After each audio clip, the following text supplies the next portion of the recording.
Hello everyone, it's Kelly Herrick here. I'm a wellbeing artist and author, and I authored and edited and created a book a couple of years ago now called No Ordinary Words, the real life wisdom of women, with 32 other women. And we wanted to bring some of those amazing women forward to meet you and to chat to you. And today I'm going to be joined by Dr. Jacqui Leaman-Gray. Now, we've taken some bio information for Jacqui from her LinkedIn profile.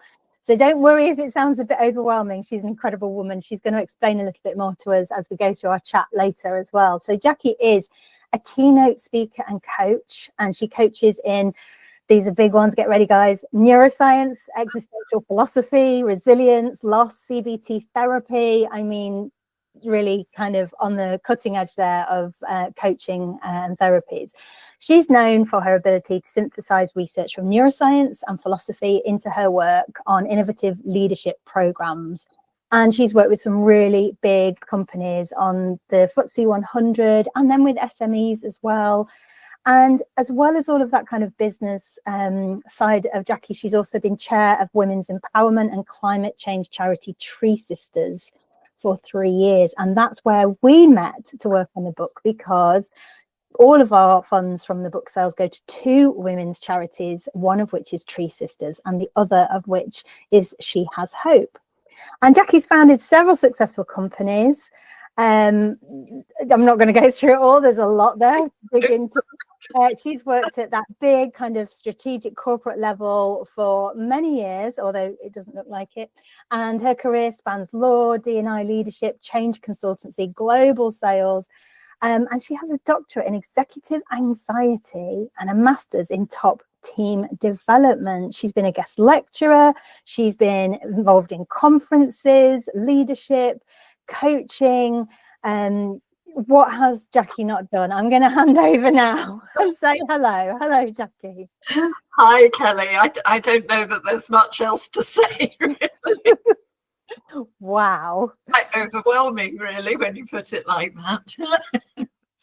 How does it make you feel, though, as like to hear that sometimes when people talk my accomplishments or my experience back to me, I'm kind of like, oh, I did all that. Like, how does that feel? It's kind of. I mean, I think partly I've been around a long time, so you tend to have done quite a lot when you're quite old. But but apart from that, no, I mean, it's great. I think when women achieve things, we should celebrate them, not sort of be ashamed of them and hide them away within reason. I mean, you don't want to be arrogant, but I think it's important to own your achievements and what you've done in life. And I've worked a lot with women on, all aspects of empowerment for them, and I try and apply it to myself. So, gosh, absolutely. Why wouldn't you? And I love all the ands, and she has, and she has, and she has. It just felt like it was growing and growing. The fireworks at the end of Disney theme park, the extravaganza, you just think there's no more fireworks left, and then they go and put more fireworks and more fireworks, and it reads like that. Your LinkedIn profile reads like that. They say if it doesn't make you feel physically sick, your LinkedIn profile, then you haven't done it well enough. Oh wow, I didn't know that. Right, I'm going to go read people's and see if I start to feel physically sick. So that's kind of cool. Your own. Oh, your own. Oh, I see. Yes. Okay. So it pushes you out of your comfort zone, I'm guessing. Got it. Oh, I like that. I'm going to head off to my LinkedIn after this. And we're talking obviously it's the same aspect of you. It's the same sort of heart and soul of you, but we're talking more about the way you applied your learning and yourself and your communication and creativity to writing the book that we all put together a couple of years ago, which is still available on Amazon, guys. So please go out and buy copies or audio copies. Tell us a little bit about why you felt called to join us and write that book. What was it that kind of personally led you into that project? Well, I suppose at a very base level, I was called by Tree Sisters. So sort of people like yourself reached out and said, would you like to do this? And I've always felt that Tree Sisters on a certain level, when you're called, you need to do. So I try and respond. I always like collaborations with other women. And I think what you were asking women to do was to give real expressions of themselves. And of course, my area of study is existential philosophy, and that's all about, you know, who am I? Who am I in relation to others? Who am I in the world? So it was an opportunity for me to explore just one aspect of my past, really, and things that have formed who I am today.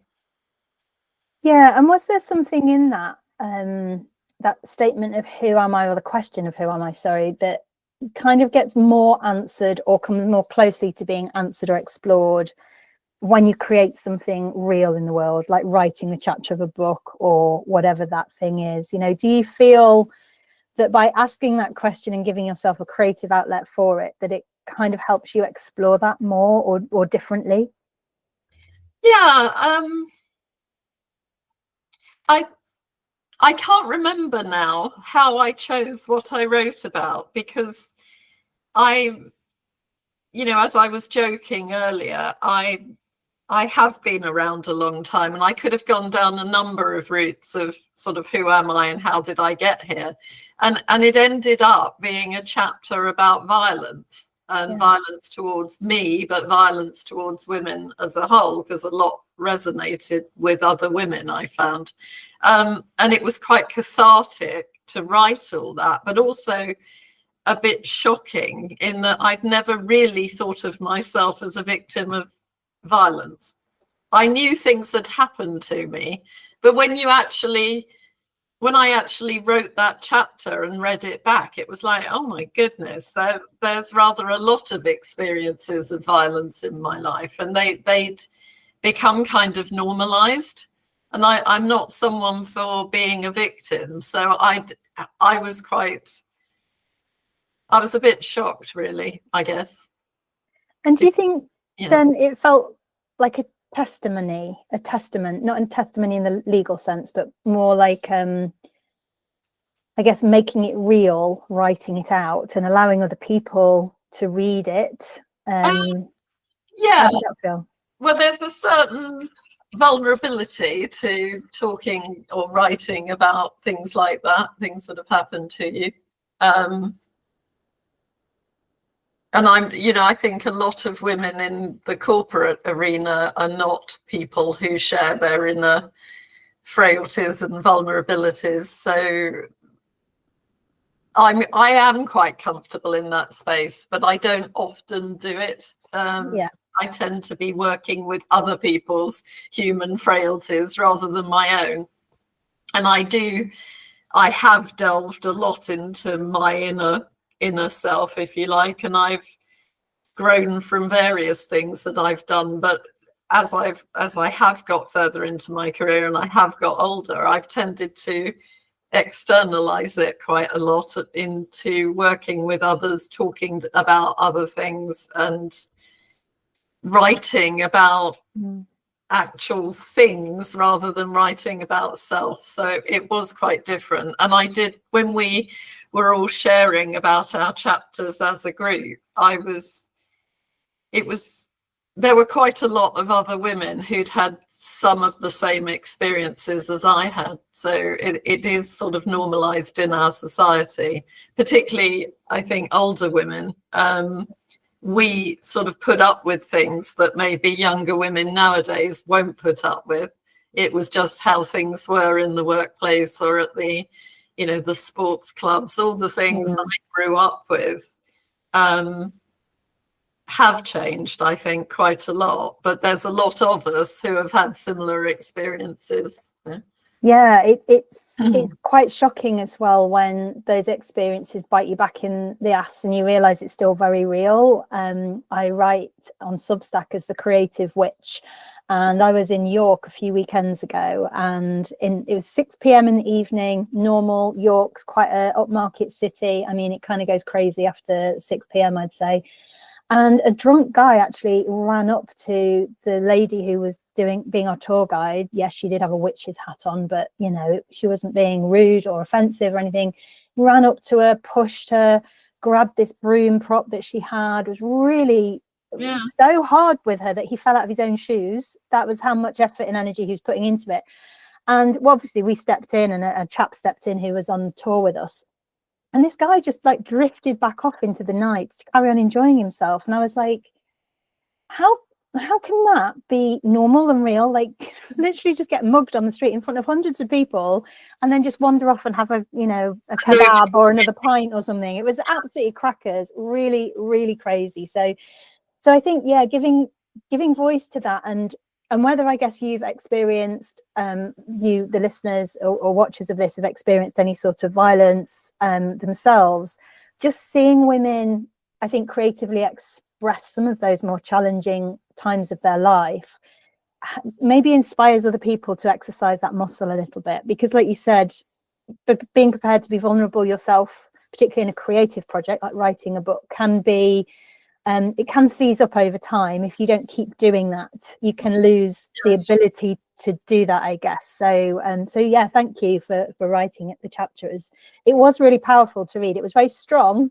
but really necessary to read. So yeah, it was a really needed chapter, I think. And how do you think it's kind of helped you? And it might not be a great big transformation, or, you know, some women, this was like one of the biggest things they'd ever done, and for some of the other writers, we'd collaborated and done lots of different creative projects, but there was a more of a small or a sort of unraveling help that writing the chapter gave. So what did you experience? What kind of benefits or help did you experience after being involved on a creative collaborative project with other women and writing? I don't think it really changed me, because I have been on a bit of a journey for about 30 years, I would say. I think maybe I'm a bit kinder to myself these days, and I think others have softened towards me because they see a different side to me. Yeah, I don't know that there was a particular unraveling for me. It's another layer of the onion skin for me. You know, it's like, you know, it's that again. It's more of that. Don't like to go to a vulnerable place, and I have to be reminded that I need to do that. You know, I like writing. I've always liked writing. I do like writing from a sort of philosophical standpoint of I like to make sense of me in what I'm writing about. So even if that sounds really narcissistic, it's in philosophical debate area, it's all about sort of heuristic inquiry. You're using yourself to make sense of what it is you're talking about. So this is where I get quite nerdy, I suppose, about what do we know about science and what that tells us about our brains, and how does that actually fit with my experience of the world and who I am, and therefore how can that help other people, and particularly in this case other women. So that was a very long-winded answer to your question.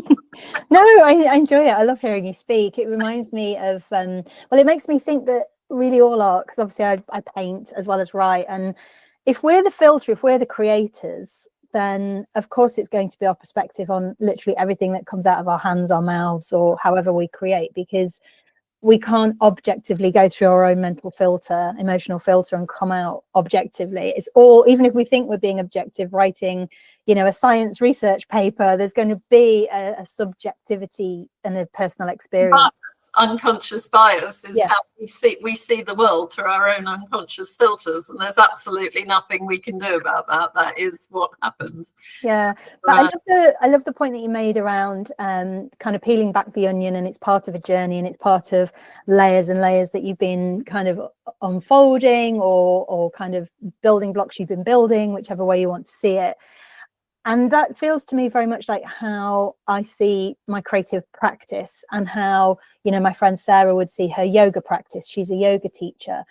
And it is a practice, isn't it? It's something that you continue to do and build on and explore and iterate and go again. And I find that just really fascinating to see as a process, whether you think you're being creative or not. That really is a creative process. So absolutely. And I found that with reading the other chapters. So particularly, and the lady's names escaped me, but the lady who wrote about menopause, and her menopause journey was exactly what it could have been written about me. And I know there are a lot of common factors, but it was a really heartfelt description of what that process feels like when you go through it. And I was, you know, it's really nice to collaborate on something where your shared experience, you know, you don't relate to everyone's journey, but there are certain things that touch your journey about, you know, in the same way that people reflected to me about my chapter. So I think that was really positive, really helpful. yeah, Liz, that was Liz Clayton-Jones wrote that chapter. And yeah, I should have the book with me. This is the first interview I've done, guys, and I've forgotten to bring the book into my studio, so I apologize. But yeah, Liz's chapter was super interesting, because I think it said a lot of things, a bit like yours, a lot of hard realities about being a woman that we perhaps don't often put in black and white for everybody to see. And sometimes creating things is hard. It's not all, you know, painting rainbows and flowers or writing ode to a sunset. Sometimes processing things is a hard thing to do, and I'm not sure that we sometimes allow the difficulty of that, or the challenge of that, to make that public. You know, I think everybody wants, particularly now in a very social media oriented instant gratification lifestyle, people want to see the end result, and I work a lot with women on the creative process around well-being. And, you know, it reminds me very much what you've just said about women inspiring and linking with and kind of rooting for other women through the chapters we wrote of kind of like the neuroplasticity that happens with your brain on art. You know, it's a great book that I'm reading now, Your Brain on Art, that's just come out with the neuroscience behind creativity.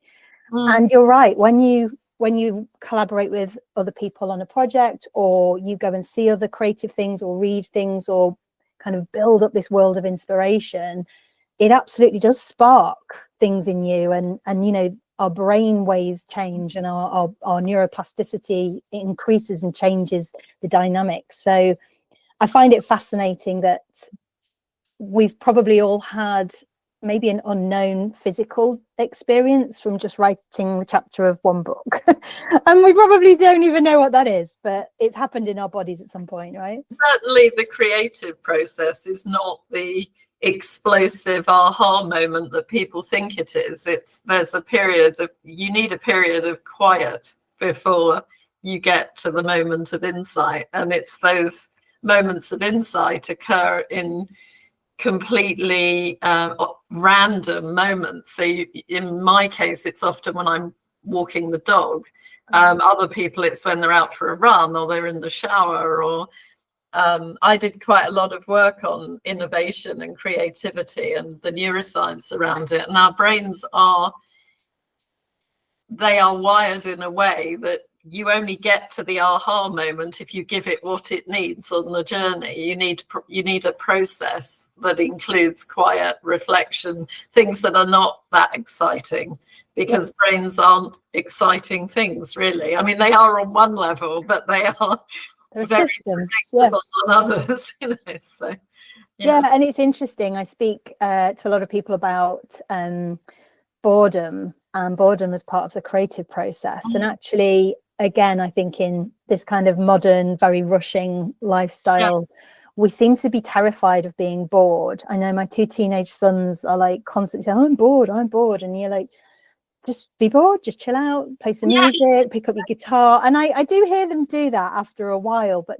there almost seems to be this over performative, overproduction, efficiency sort of vibe in our society that pushes us through boredom so quickly that you're right, you know, that we don't get chance to recharge our brain and allow those subconscious, lovely, juicy, subliminal things to click together to solve the challenges that we've been focused on. And I work both as an artist and writer, but then also in my day job, I am paid, you know, by the hour to be creative in the creative industries, which is a totally different thing.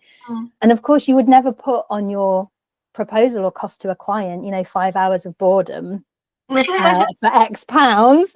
They'd laugh at you, you know, they'd never hire you, right? But it's really important part of the process. So you absolutely do have to take that into consideration, because yeah, you're never just going to like rush through the whole thing. Like training montage, it's like a movie version of what creativity is, right? It's not the reality. So yeah, absolutely fascinating stuff.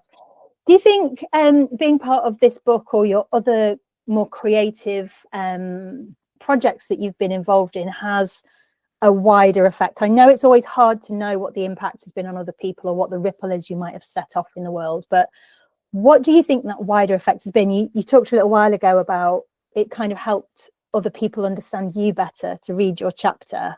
Has there been anything else that's been like a broader effect rather than just for you?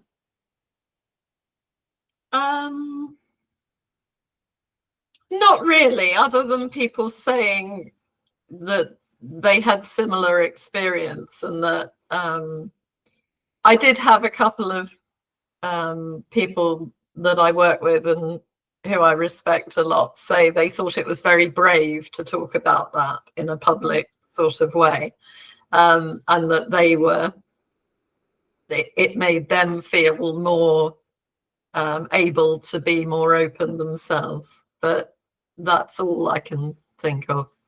That's all. That's amazing. Like, that's not all. That's incredible.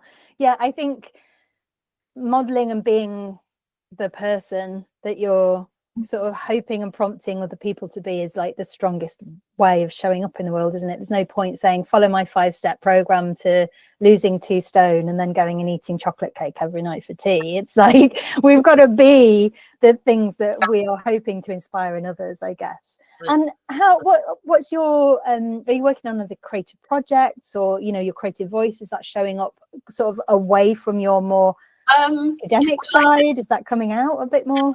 I did retrain in the, you know, all the skills that I've done over in corporate life and academia. I kind of decided I'd prefer to work with individuals, and so I retrained as a CBT therapist, and I'm now writing around that a bit and working just with individuals at a very sort of day-to-day level, nothing terribly strategic. I mean, I think as you do get towards the end of your career, it's time to give back a bit and be available to, particularly in my case, to other women. I had one, funnily enough, just before this call me because she's gone into partnership with someone who's behaving very strangely, and she was like, I just got a text, can you speak? And I said, well, I can speak briefly, but I've got this call today, but yes, what's up? And I think it's kind of my job now to be the wise old witch or old woman that is available to younger women who need to know that they're going through something that's okay and will resolve, rather than something incredibly scary that seems to be all they can think about. Yeah, the things that we don't know, right? Active, you know, just sort of, this will pass. And if you've got red flags, you should be paying attention, because you know your brain and your gut are trying to tell you something. So dig deeper, have a look, you know. Yeah. And I think that paving the way idea is definitely for me. I turned 50 as well last month, and I just came back from presenting at South by Southwest, which, if you know it, is a really big international festival and conference and music festival and film festival. And I was in a live session with Brené Brown, and it was amazing to hear her speak. And she said her kind of guiding philosophy is, it doesn't have to make sense to you. It has to make sense to me. And does it serve the work? Mm. And I was like, oh my goodness. And it's obviously stuck in my brain. I can repeat it verbatim, because this whole idea you said of being of service, but being of service in the way that kind of makes sense to us.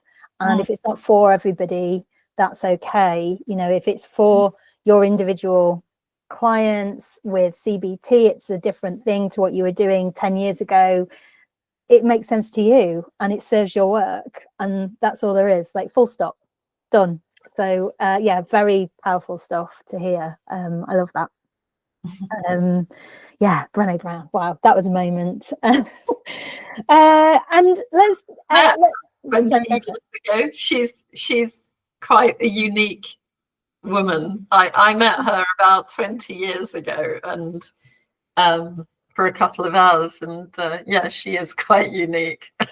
Yeah, and I love her. She had a real, like, no BS attitude. You know, there was no woo woo, or very nuts and bolts, like normal researching, calls herself sociologist and a pattern hunter, and you know, really, really wonderful to see. And I think seeing, like, I know she's a celebrity, but seeing non-celebrity style women delivering really incredible things on a great big stage is really powerful as well. It's like a normal person like us up there just talking amazing sense. So I love that.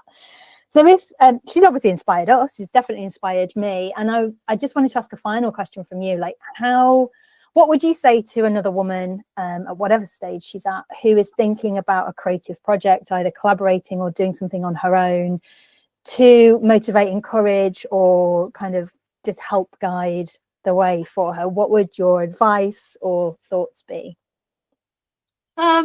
Well, I'd say do it. The first thing is jump off the cliff. You know, something will break your fall. You'll be fine. And also ask for help. A lot of people sort of struggle away thinking they've got to do everything on their own. But when you put it out there, you know, like you did with the book, it's, will you write a chapter? Ask. and look what happened. You know, all these women came forward with their magic. And I think we don't ask enough.